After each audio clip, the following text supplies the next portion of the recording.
In today's video, we're going to answer the age-old question. How do you store these things? Or rather, I'm probably just going to give you one alternative to the million that probably exist.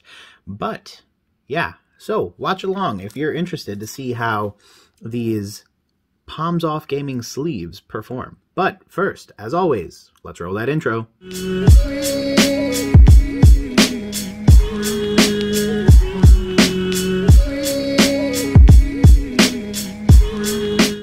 Hey Gengar Gang, what is going on?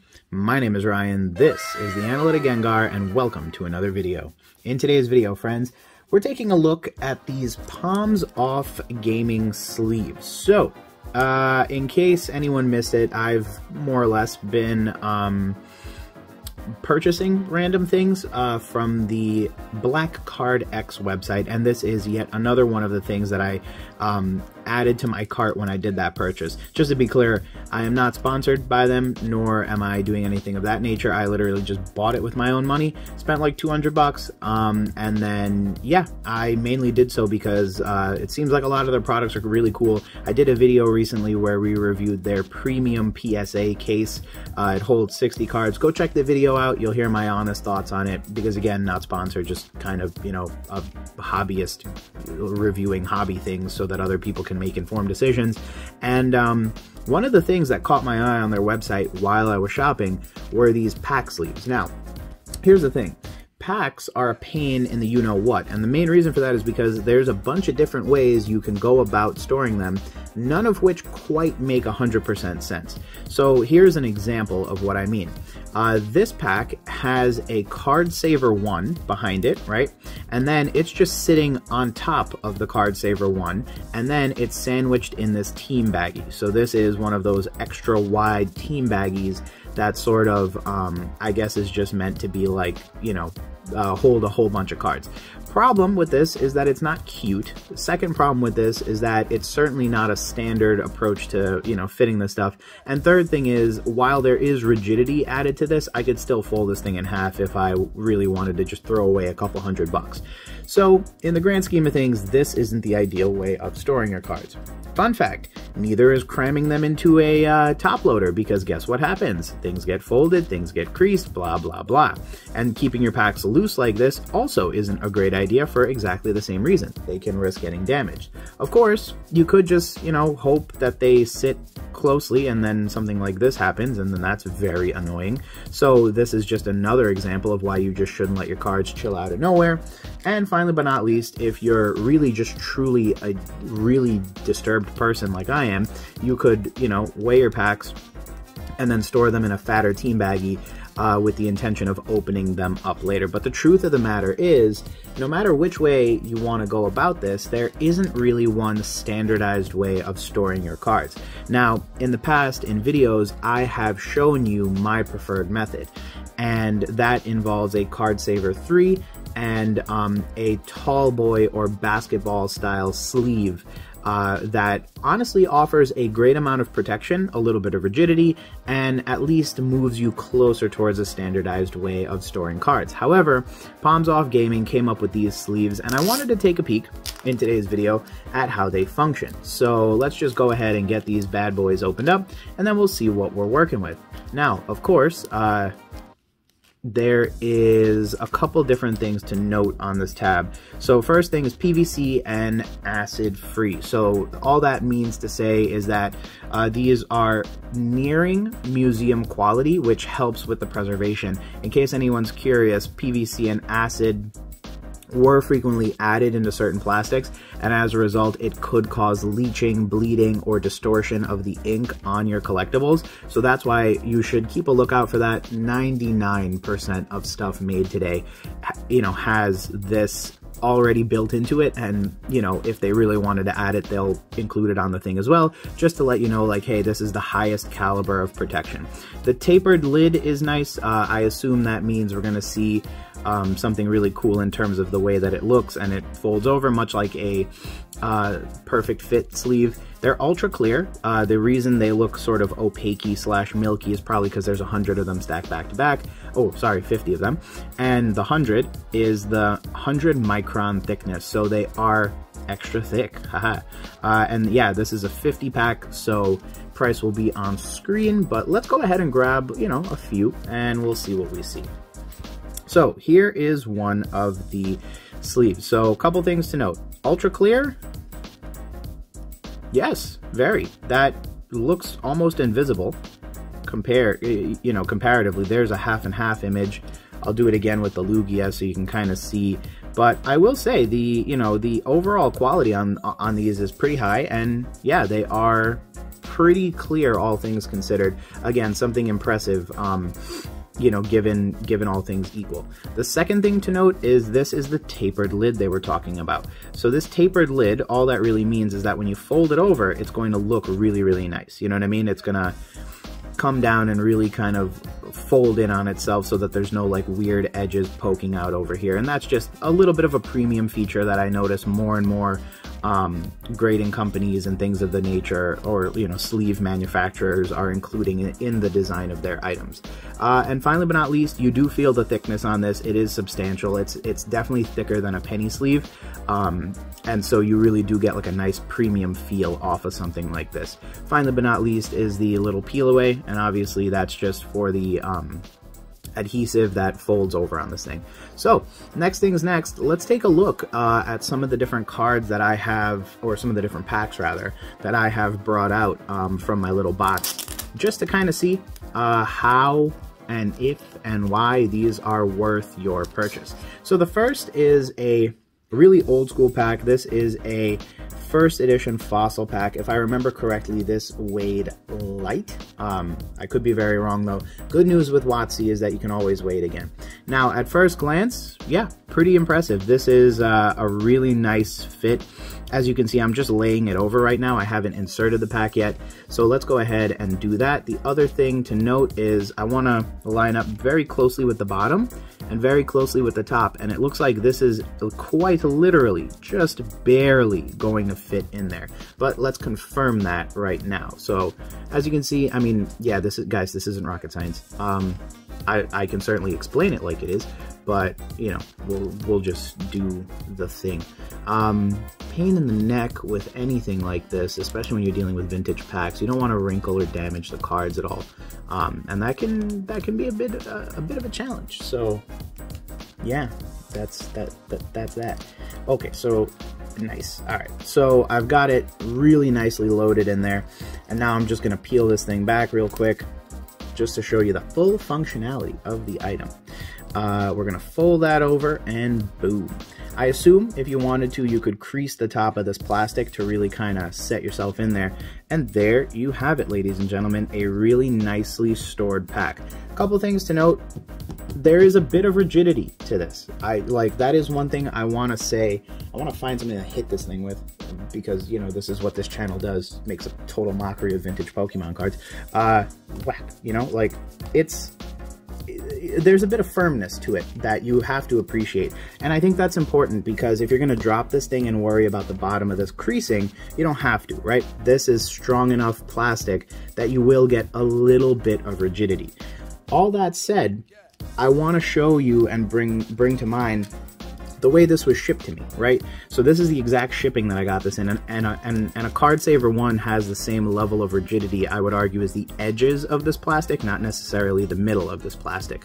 So in terms of rigidity, I can definitely get where people are coming from. Like, this offers some rigidity, so does this. Make no mistake, I could still fold this in half if I wanted to, there's no doubt in my mind. But one of the things that I personally wouldn't go out of my way to do is test that theory. All things considered, I probably would still drop it in here, just for added protection and rigidity. Like, this feels like a meaty, substantial thing, and again, really helps me kind of know that my particular pack is safe, but that then puts me right back where I started, because it's still really ugly.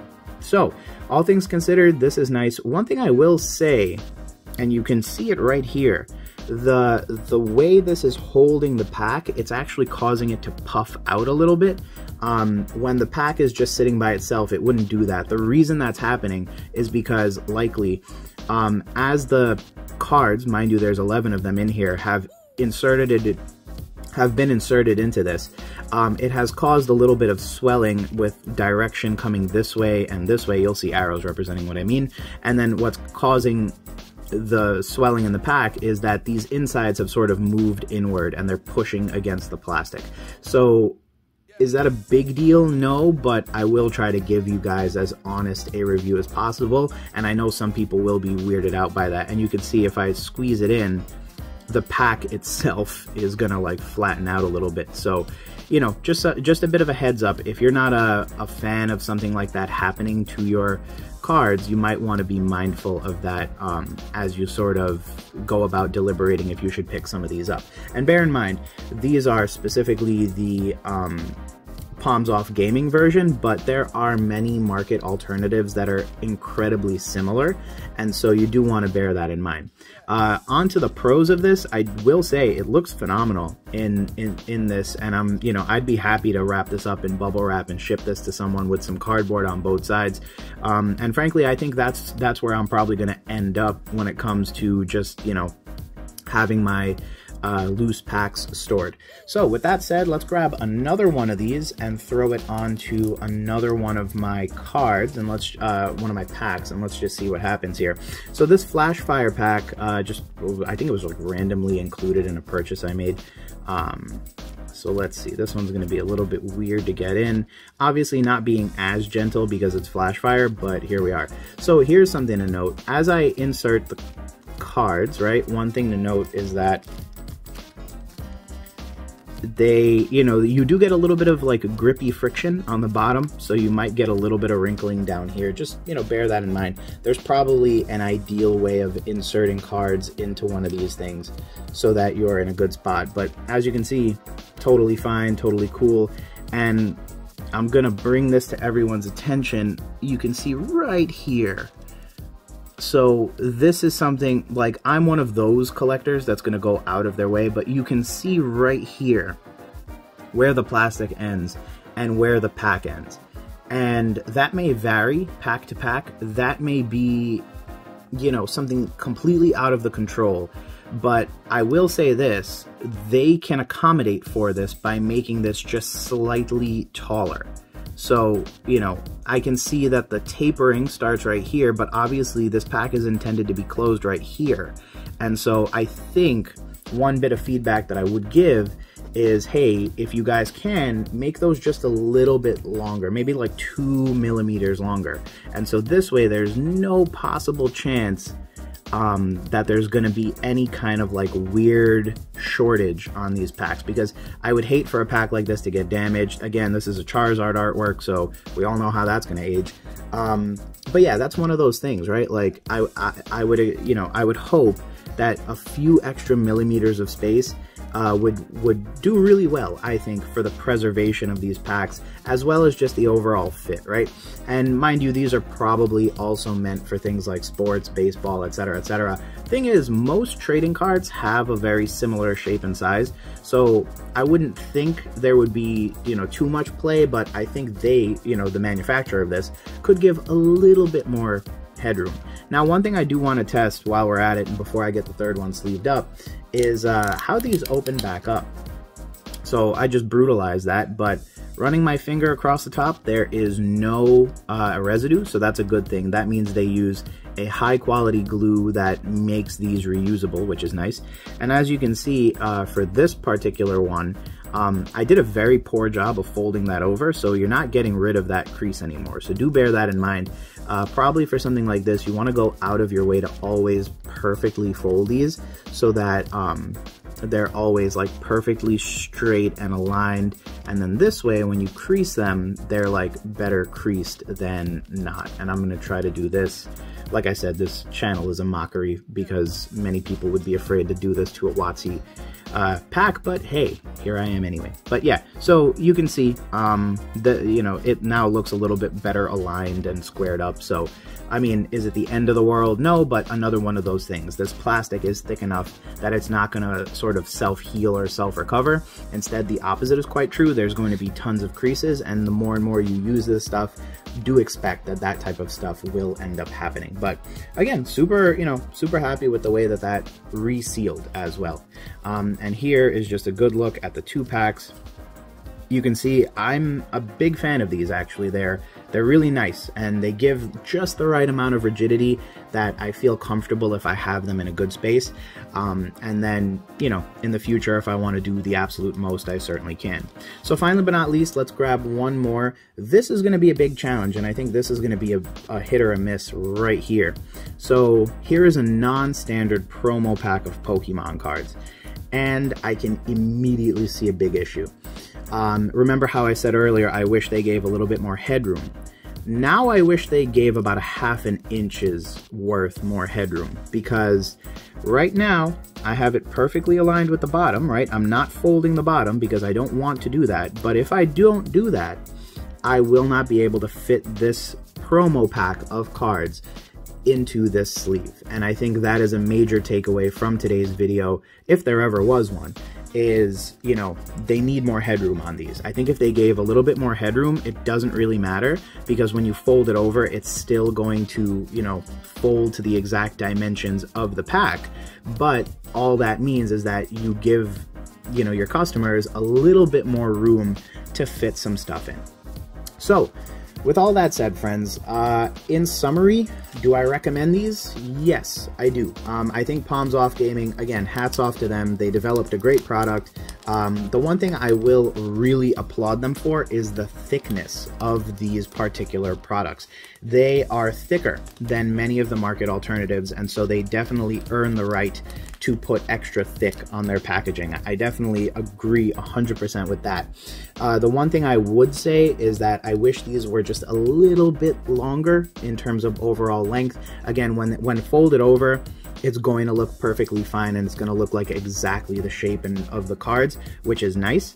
But it would just give you an option to do something like these, which I realize, you know, maybe not everyone's into these, but things like the GameStop promos, they stop the staff promos, but that doesn't mean you can't buy them and want to store them. But here you have it, you know, these will fit everything from XY to borderline WotC vintage era, the oldest stuff in the book, to some of the newest stuff in the book. And mind you, pack dimensions have not changed much over the years, but I just wanted to pick two extremities and kind of show you. Sun and Moon will fit in these things. Sword and Shield will fit in these things. So I have no doubt that there is tons of reasons why you would want to go ahead and buy these. And then again, just bear in mind, like, these are a great, nice way to store your Pokemon booster packs. And they give just that right amount of rigidity, which is something I really have to applaud them for. And I think that makes these truly a standout product. But with all that said, friends, thanks again for checking out another video. I appreciate your viewership as always, and if you liked today's video or learned anything new about how you might go about considering storing your Pokemon trading card packs, definitely feel free to leave a like on the video, and if you're not already, feel free to subscribe to the Gengar Gang to join our happy little community. But other than that, thanks as always for stopping by, and we will talk soon. Peace.